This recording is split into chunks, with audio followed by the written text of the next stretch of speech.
Pulsar N150 ஆமாங்க. ஓவராலாக எனக்கு தெரிஞ்சு இந்த ஒரு 150cc செக்மெண்ட்டில் ஒரு அஃபோர்டபுள் ப்ரைஸிங்லும் இருக்கணும். அட் த சேம் டைமில் நல்ல ஒரு ஸ்போர்ட்டியரான ஒரு அப்பியரன்ஸும் இருக்கணும். நல்ல ஒரு பர்ஃபார்மன்ஸும் இருக்கணும். அது கூட ஒரு டீசெண்டான மைலேஜும் இருக்கணும்னு நினைக்கிறேன். இப்போ நிச்சயமாக இந்த ஒரு வெஹிக்கிள் உங்களுக்கான ஒரு பெஸ்ட் ஆப்ஷனே சொல்லலாம் ஆமாங்க. ஃபஸ்ட்டு விஷயம் உங்களுக்கு வெஹிக்கிளோட டிசைன் வைஸ் பொறுத்தளவுக்கு சேம் நம்மளுக்கு N160 அண்ட் N250யோட சேம் ஒரு ரிப்ளிகேட் டிசைன் தான். நல்ல ஒரு ஸ்போர்ட்டியர் அண்ட் ஒரு மாதிரி கொஞ்சம் யூனிக்கான ஒரு ரோட் அப்பியரன்ஸோட தான் இருக்குது. டிசைன் பொறுத்தளவுக்கு உங்களுக்கு எப்படி இருக்குன்றத கமெண்ட் செக்ஷன்ல போடுங்க. நெக்ஸ்ட் விஷயம் உங்களுக்கு யூஸ் பண்ணிக்க அந்த ஒரு ஃபீச்சர் செட்டப் வைஸ் பொறுத்த அளவுக்குன்னு பார்த்தா வச்சுங்களேன், உங்களுக்கு ஃப்ரண்ட்ல வந்து ஒரு நல்ல ப்ரொஜெக்டட் ஹெட்லாம்ப்ஸ் கொடுக்குறாங்க. இன்ஸ்ட்ருமெண்ட் கிளஸ்டர் பொறுத்த அளவுக்கு கனெக்டிவிட்டியில் ஒரு ஃபுல் டிஜிட்டல் இன்ஸ்ட்ருமெண்ட் கிளஸ்டர் இந்த இடத்துலையும் வருது.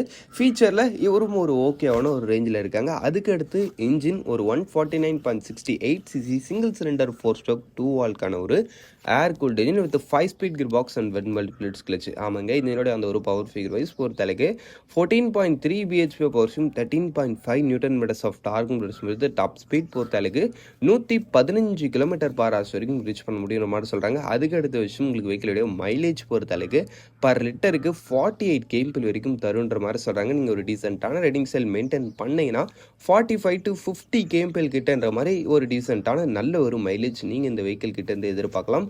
பர்ஃபார்மன்ஸ் வைஸ் பொறுத்த அளவுக்கும் 14 bhpன்றது என்ன பொறுத்த அளவுக்கு இந்த ஒரு 150cc செக்மெண்ட்டுக்கு நல்ல ஒரு பவர் தான். அப்படின்றப்ப பவரும் ஓகே, மைலேஜும் ஓகேவான ஒரு ரேஞ்சில் தான் இருக்குது. அதுக்கடுத்து பிரேக்கிங் செட்டப் வைஸ் பொறுத்த அளவுக்கு ஃப்ரண்ட்டில் வந்து ஸ்டாண்டர்டாக உங்களுக்கு டிஸ்பிளே கொடுக்குறாங்க. பின்னாடி வந்து டிஸ்கார்ட் அப்படின்ற ஆப்ஷன்ஸ் வருது. நீங்கள் எது எடுத்தாலும் சிங்கிள் சேனல் ஏபிஎஸ்ன்றது உங்களுக்கு இந்த வெஹிக்கிளில் அந்த ஒரு மேனட்ரியாக வந்துடும். அதுக்கடுத்து உங்களுக்கு இந்த வெஹிக்கிளோட அந்த ஒரு total weight 149 kg, seat height இத்தனை தான்ற மாதிரி மென்ஷன் பண்ணல. பட் ஓகேவாக இருக்கும். ஒரு நார்மலான ஹைட் இருக்கிற பர்சன்ஸுக்கு இந்த ஒரு சீட் ஹைட்டுன்றது ஆக்சசபிளாக தான் இருக்கும். ஆக மொத்தத்தில் வண்டியோட order pricing basic model just உங்களுக்கு ஒரு 1,47,000 ஸ்டார்டிங் ஆகி டாப் மாடல் ஜஸ்ட் உங்களுக்கு 1,52,000 முடியுதுன்றப்போ ப்ரைஸிங் விஷயத்துலையும் ரியலி நல்ல ஒரு அஃபோர்டபுளான ரேஞ்சில் தான் இருக்குது.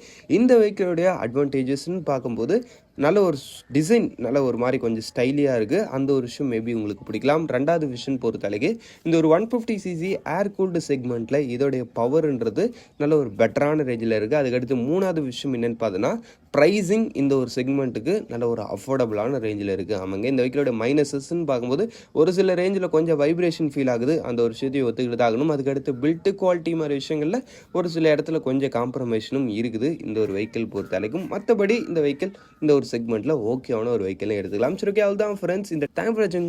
By, see you later.